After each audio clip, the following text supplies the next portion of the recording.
নবীজি সাল্লাল্লাহু আলাইহি সাল্লামের ইন্তেকাল হবে ওই সময়গুলা সহিহ বুখারীর 6285 নম্বর হাদিস শোনাচ্ছি। আম্মা জান আয়েশা সিদ্দিকা রাদিয়াল্লাহু তাআলা আনহা বলেন, ইন্না কুন্না আজওয়াজান নবী সাল্লাল্লাহু আলাইহি ওয়াসাল্লাম ইনদা, আমরা আল্লাহ রাসূলের কাছে সবাই আছি, সব বিবিরা আল্লাহ নবীর কাছে। ফালাম তুগাদার মিন্না ওয়াহিদা, আমাদের মাঝে একজন বিবিও অনুপস্থিত নাই, সবাই উপস্থিত নবীর কাছে, আমরা সব বিবিরা আছি। ফাআকবালাত ফাতিমাতু আলাইহাস সালাম তামশি, আম্মা জান আয়েশা বলেন ইতিমধ্যে ফাতেমা হেঁটে হেঁটে ঘরে প্রবেশ করছে, নবীর দরবারে প্রবেশ করছে। ফাতেমা আল্লাহ রাসূলের কাছে প্রবেশ করার পর আল্লাহ নবী ফাতেমাকে যখন দেখলেন, দেখার পর আল্লাহ নবী বললেন মারহাবা, স্বাগতম। এরপর বললেন মারহাবান বিইবনাতি, আমার কন্যা, আমার কলিজার টুকরা, তোমাকে স্বাগতম, আসো। সুম্মা আজলাসাহা আন ইয়ামিনিহি আও আন শিমালি, আম্মা জান আয়েশা বলেন আল্লাহ নবী ফাতেমাকে ডান পাশে অথবা বাম পাশে বসাইলেন। ফাতেমাকে নবীজি ডান পাশে অথবা বাম পাশে বসাইলেন, মেয়েরে স্বাগত জানায়া ডানে অথবা বামে বসাইলেন। বসানোর পর হাদিসটা মন দিয়ে শোনেন, ফাসাররাহান নবী সাল্লাল্লাহু আলাইহি ওয়াসাল্লাম, নবীজি ফাতেমাকে কানে কানে গোপনে কি বলছে, কথা বলছে। ফাবাকাত বুকাআন শাদীদা, কানে কানে গোপনে কথা বলার সাথে সাথে ফাতেমা রাদিয়াল্লাহু তাআলা আনহা কান্না শুরু করে দিয়েছে। শুধু কান্না না, প্রচন্ড কান্না করতেছে। কান্না করতে করতে এক পর্যায়ে রাসূলুল্লাহ সাল্লাল্লাহু আলাইহি সাল্লাম যখন দেখলেন, ফালাম্মা রাআ হুজনাহা, মেয়েকে যখন ভারাক্রান্ত দেখলেন, মেয়ের দুঃখটা যখন দেখলেন, দেখার পর নবীজি আবার ডাক দিলেন, ডেকে বসিয়ে সাররাহা সানিয়া, দ্বিতীয়বার গোপনে আবার কিছু বললেন। কয়বার হলো গোপন কথা? প্রথমবার গোপন কথা বলার পর ফাতেমা রাদিয়াল্লাহু তাআলা আনহা কি শুরু করলেন? কান্নাকাটি। ফাসাররাহা সানিয়া, আল্লাহ নবী দ্বিতীয়বার আবার গোপন কথা বললেন। দ্বিতীয়বার গোপন কথা বলার পর আম্মা জান আয়েশা বলেন ফাইদা হিয়া তাদহাকু, আমি তাকায় দেখলাম ফাতেমা হাসা শুরু করছে। এবার কি করে? হাসে। প্রথমবার গোপনে কিছু একটা বললেন, ফাতেমা কান্না করলেন। দ্বিতীয়বার গোপনে কিছু একটা বললেন, ফাতেমা হাসা শুরু করছে। তো ফাতেমা রাদিয়াল্লাহু তাআলা আনহা যখন এখান থেকে উঠে আসছে, আমি ফাতেমা রাদিয়াল্লাহু তাআলা আনহাকে জিজ্ঞাসা করলাম, রাসূলুল্লাহ সাল্লাল্লাহু আলাইহি সাল্লাম আপনাকে গোপনে কি বলছে? প্রথমে গোপনে কিছু একটা বলছে, ওয়ান্তি তাবকিনা, আপনি কান্না করলেন। এরপরে আপনাকে কি জানি একটা বলছে, এরপর বলার পর আপনি হাসলেন। আমাকে কি একটু ব্যাপারটা বলা যাবে? ফাতেমা রাদিয়াল্লাহু তাআলা আনহা জবাব দিলেন, মা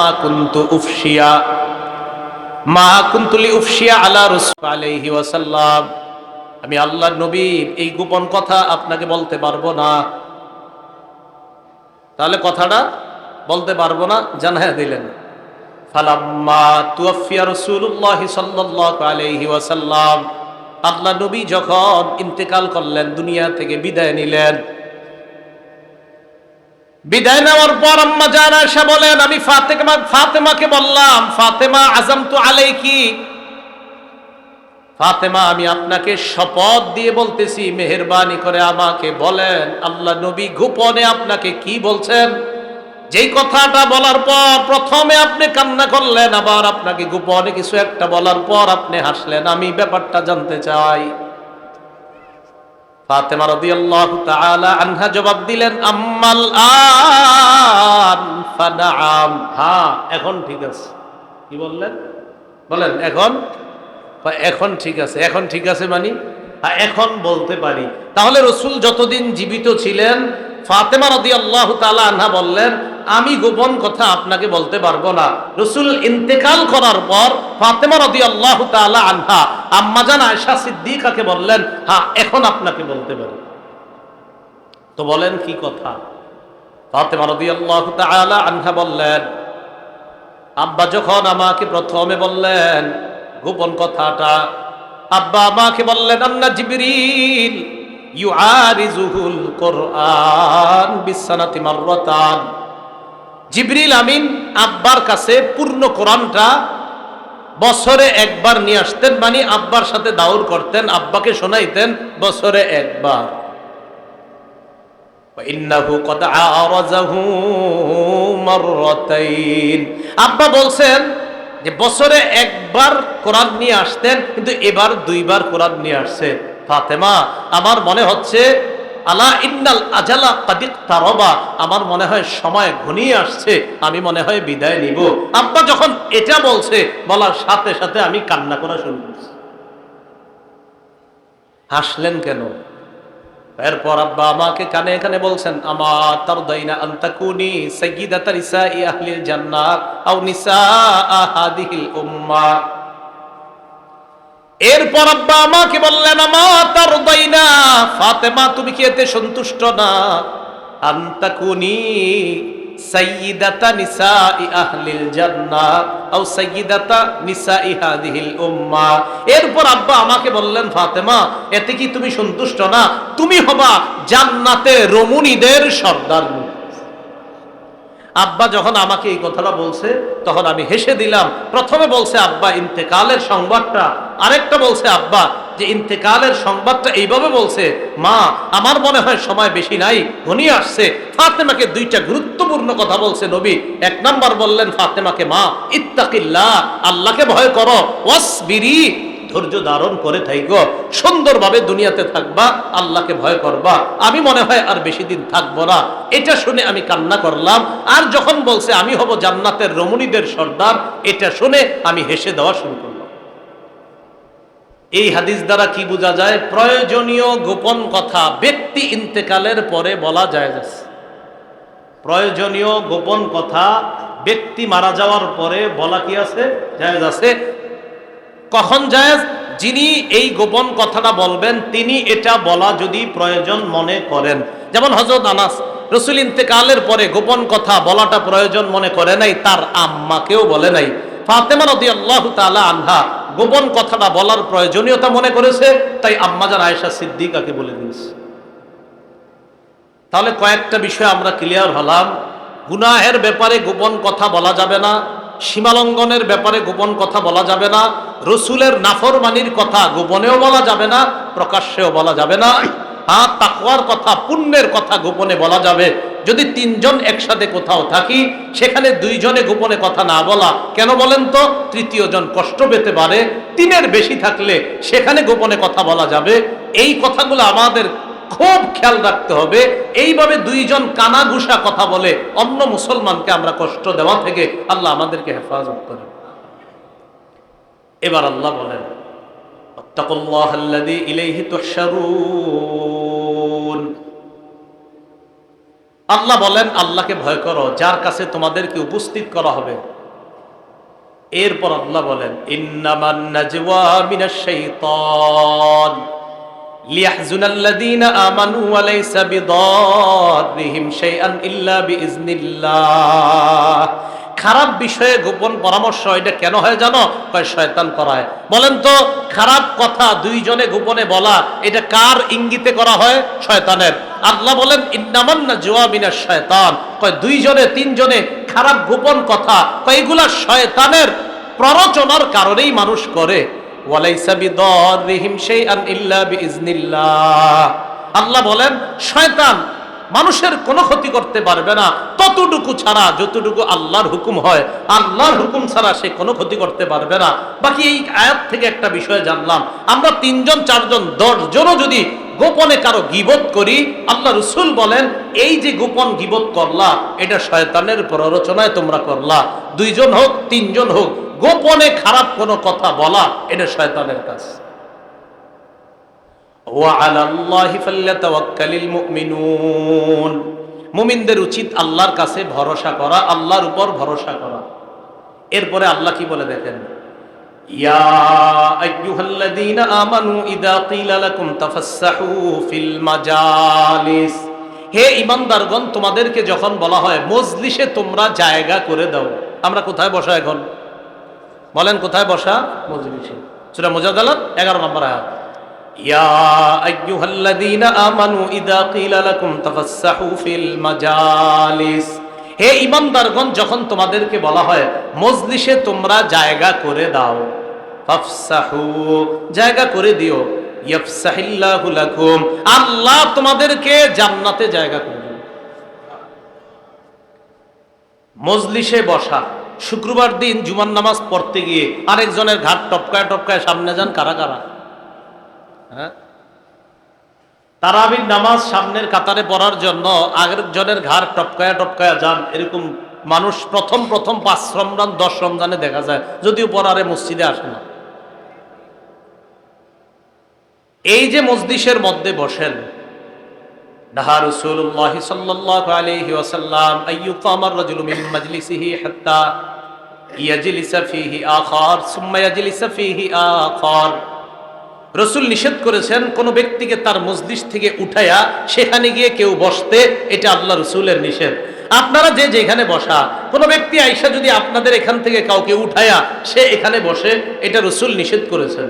হ্যাঁ, ওয়ালাকিন তাফাসসাহু ওয়া তাওয়াসসাউ, হ্যাঁ তোমরা জায়গা করে দিতে পারো, প্রশস্ত করে দিতে পারো, জি জি বসেন, এখানে বসেন, এরকম জায়গা করে দিতে পারো। রাসূলুল্লাহ সাল্লাল্লাহু আলাইহি সাল্লাম মজলিসে যখন বসতেন, যখন আমরা এখন সবাই কোনো মজলিসে বসার জন্য পজিশন চাই, সবাই বলেন কি চাই? পজিশন। কথার কথা, এখানে তো একজন আলোচনা করতেছে, আমরা একটা মিটিংয়ে বসছি কোথাও, এরকম 10, 12, 20 জন এমনি এক জায়গায় কথা বলার জন্য বসছি, 4-5 জন কথা বলবো, তখন ওখানেও সবাই চাই যে আমি একটু পজিশনে বসি। অথচ আল্লাহ রাসূলের চাইতে বড় আল্লাহর পরে আর কেউ নাই, তিনিও মজলিসের মধ্যে পজিশন চাইতেন না। রাসূলুল্লাহ সহিহ বুখারী 63 নম্বর হাদিস।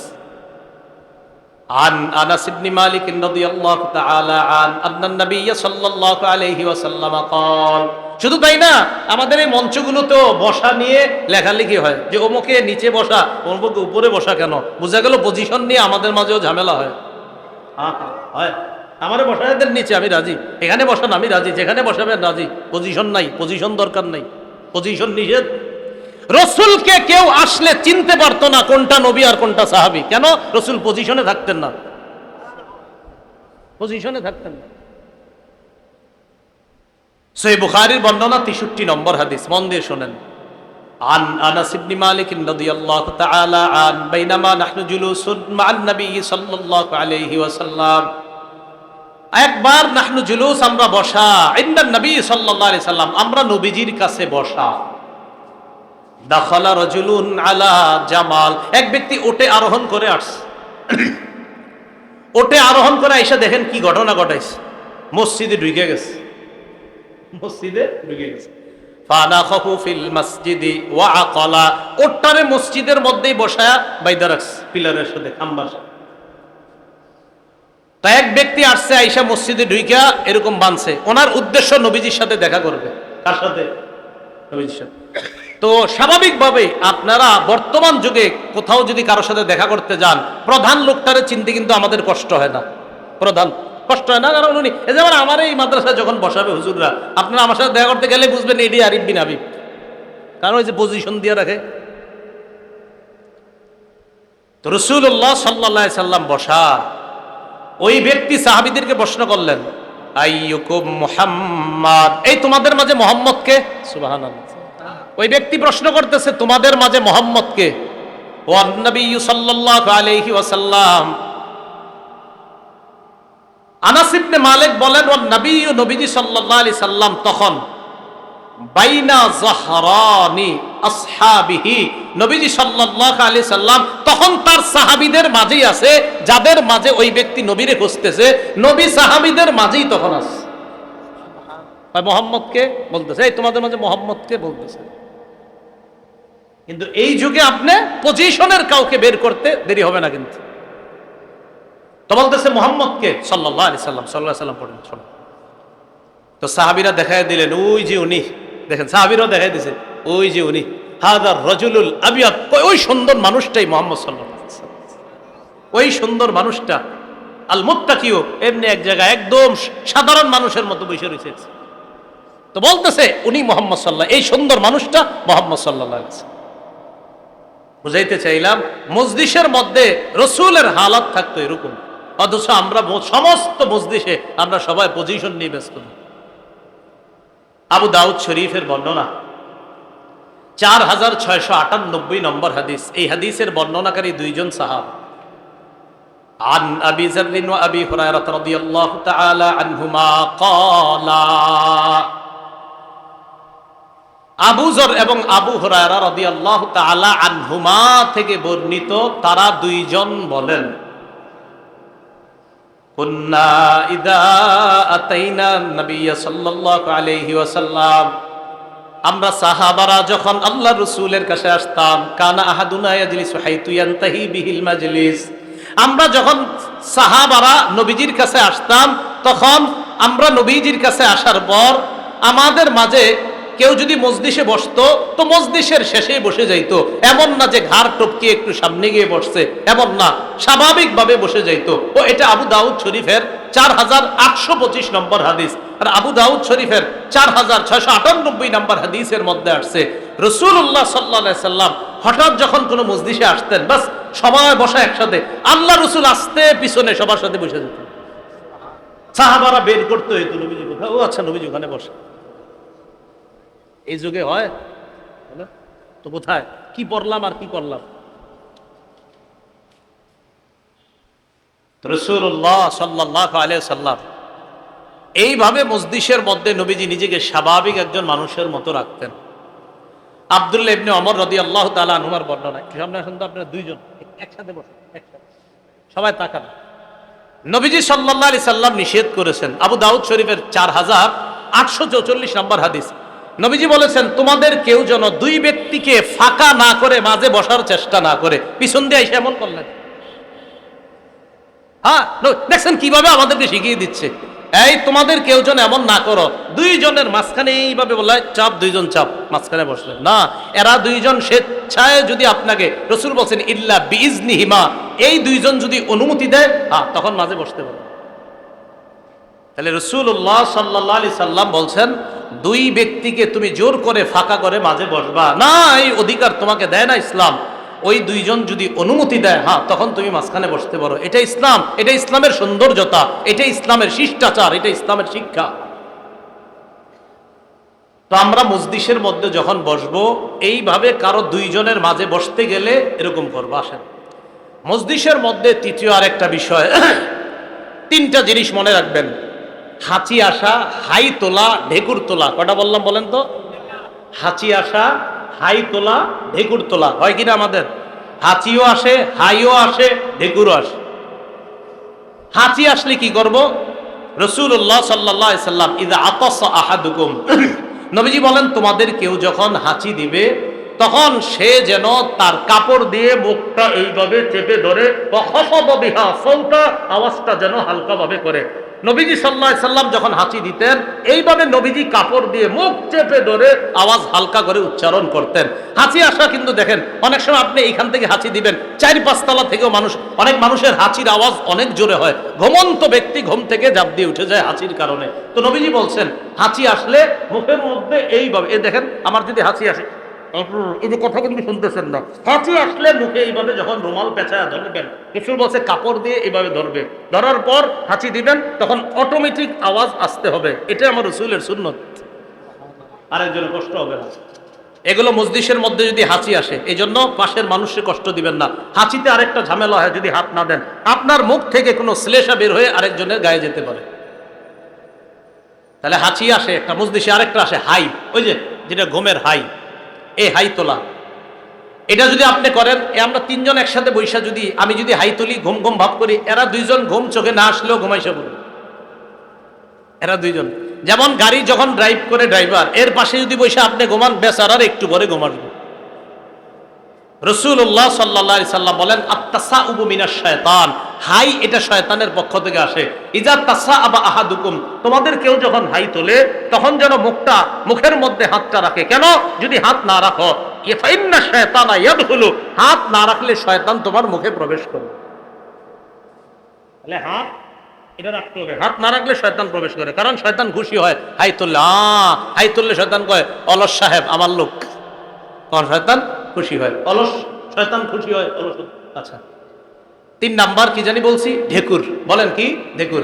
এটা আরবিতে জুসা। রাসূলুল্লাহ সাল্লাল্লাহু আলাইহি সাল্লাম বলেন, ইদা তাজাশশা আহাদুকুম, তোমাদের কেউ যখন ঢেকুর তোলে। দেখেন ঢেকুর যখন আসে না, অনেক সময় ঢেকুরটা, কিছু কিছু ঢেকুর একদম বিরক্তিকর, বিশ্বাস করেন, মানে দেখবেন অসহ্য এবং গন্ধ বের হয়ে যায়। রাসূল সাল্লাল্লাহু আলাইহি ওয়াসাল্লাম, তোমাদের কেউ যখন ঢেকুর তোলে তখন একটু সাবধানতা অবলম্বন করা, পাশের লোকটা যেন তোমার কষ্ট না পায় তোমার ঢেকুরের কারণে। তখন আপনি এমন ভাবে নিজেকে সতর্কতা অবলম্বন করা যেন আপনার ঢেকুরের গন্ধ বা আওয়াজে পাশের লোকটা কষ্ট না পায়। ঢেকুরে মাঝে মাঝে অনেকের মুখ থেকে দুর্গন্ধ বের হয়, এজন্য রাসূল সাল্লাল্লাহু আলাইহি সাল্লাম এগুলা নিষেধ করেছেন, মজলিস নষ্ট না করার জন্য নিষেধ করেছেন। তাহলে মজলিসের ব্যাপারে যেটা ছিলাম, 1, মজলিসে পজিশন তালাশ না করা, আমি যেখানে জায়গা পাবো সেখানে বসে যাওয়া। 2, মজলিসে কাউরে উঠাইয়া বসার চেষ্টা না করা। 3, দুইজনের মাঝখানে, দুইজনের চাপ দিয়া মাঝখানে না বসা, হ্যাঁ তারা অনুমতি দিলে বসতে পারি। 4 নাম্বার, যদি হাঁচি আসে মুখে একটা কাপড় দিয়ে হাঁচি দেওয়ার চেষ্টা করা। 5 নাম্বার, যদি আমরা হাই তুলি মুখে হাত রাখা, না হয় শয়তান প্রবেশ করবে। 6 নাম্বার, যদি আমাদের কোনো আপনার ঢেকুর আসে, যে ঢেকুরটা ভিতর থেকে আসে, এই ঢেকুর আসার কারণে আশেপাশের মানুষ কষ্ট না পায় যা যা করলে, এমন পজিশন অবলম্বন করা। আল্লাহ পাক রব্বুল আলামিন আমাদের সকলকে মজলিসের ব্যাপারে যে কথাগুলো বলা হলো, আর শুরুতে গোপন কথা, 3 জন 4 জন গোপন কথার যে আলোচনাগুলো করা হলো, সবগুলা আমরা আমাদের দৈনন্দিন জীবনে ফিট করার চেষ্টা করব। আল্লাহ তৌফিক দান করেন, আমিন। আখিরু দাওয়ানা আলহামদুলিল্লাহি রাব্বিল। ইউটিউবার ভাইদেরকে একটু দেখে নি, দাঁড়ান কারা কারা আসছে দেখি। বাস, আর কোনো মাহফিলে দৌড়ানি।